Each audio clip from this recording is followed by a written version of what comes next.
جملہ یاد رکھ لو، بیوی سب کو چھوڑ کے آ گئی، بیوی سب کو چھوڑ کے آ گئی، اتنی قربانی دی، ہمیں چاہیے کہ ہم غصہ چھوڑ دیں۔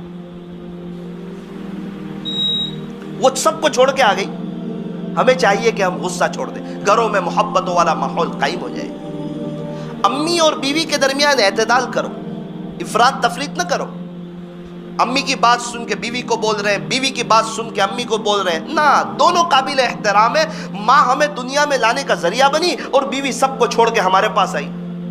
اللہ نے دو کان دیے، ایک سے ماں کا سنو، ایک سے بیوی کا سنو، دماغ سے سوچو۔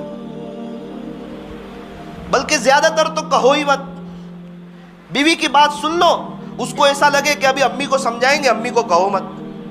وہ امی کی بات سنو، وہ امی کو ایسا لگے کہ ابھی بیوی کو سمجھائیں گے، بیوی کو کہو مت، جھگڑا ختم ہو جائے گا۔ ایک شخص کو میں نے دیکھا کہ بہت خوشحال زندگی گزر رہی، میں نے کہا کیا بات ہے؟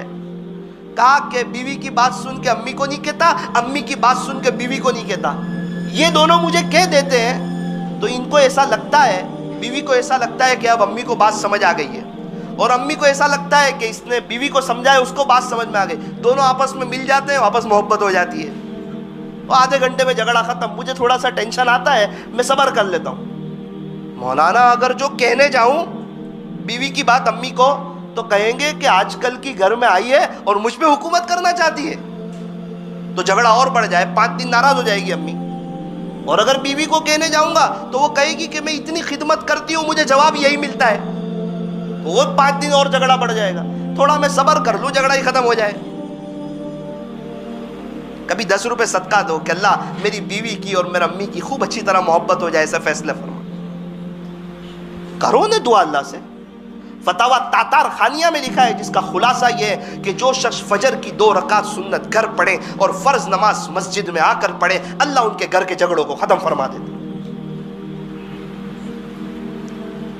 پڑھو عشاء نماز میں اللہم انی ظلمت نفسی کے بعد ربنا ہب لنا من ازواجنا وذریاتنا قرۃ اعین وجعلنا للمتقین اماما۔ دیکھو بیوی بھی آنکھوں کی ٹھنڈک بنے گی اور بچے بھی آنکھوں کی ٹھنڈک بنے گی۔